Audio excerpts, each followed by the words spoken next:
of accidents, this one blocking the M62 in East Yorkshire, brought chaos on the motorways. Many minor roads remain almost impassable. Motoring organisations are urging drivers to stay at home.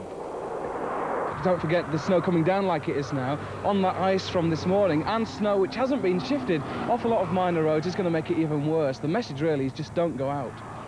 But for those who had to go out, it was a difficult journey to work. Sheffield, like many cities, woke up to a blanket of snow.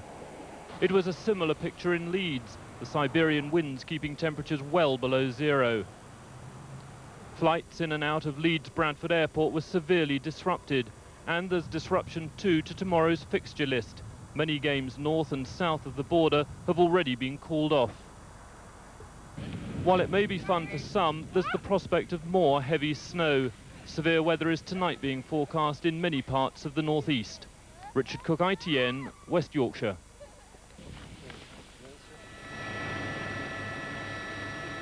In the south, Kent was worst hit. The county that's called the Garden of England was blanketed in up to 4 inches of snow.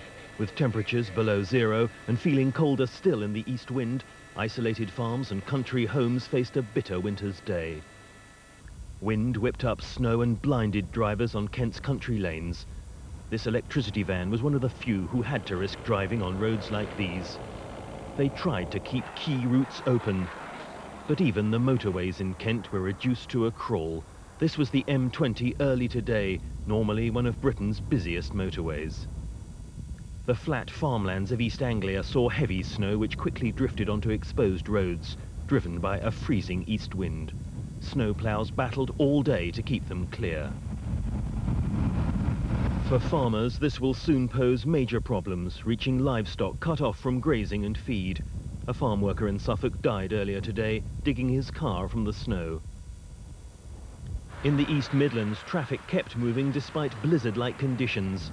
Here were some of the lowest temperatures. -5 last night, -10 expected tonight. And the forecast, more freezing temperatures. But the south may have seen the worst of the snow. Ian Glover-James, ITN. And live now to Ian Glover-James in Kent. Ian, will they be able to keep the roads open tonight? Well, John, Kent County Council are running a truly massive operation to keep open their snowbound roads.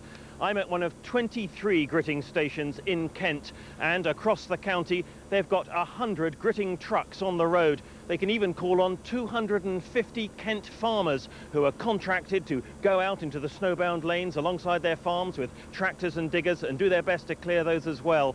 Now, the gritting lorries are actually salting the roads, and each time they go out on a sweep across Kent, they're covering 2,000 miles of motorways, the highways and byways of the county. Now, the idea is to get out and get the salt on the road before the snow falls, acting on early warnings, weather warnings from the Meteorological Office, even from roadside temperature gauges that they can monitor at their headquarters. They get out and they drop the salt on clear, dry roads so the snow can't settle. Well, that's the theory. But when you have 4 inches of snow falling overnight, sometimes man's battle with nature becomes an uneven one. Thank you, Ian. Next on the early evening news,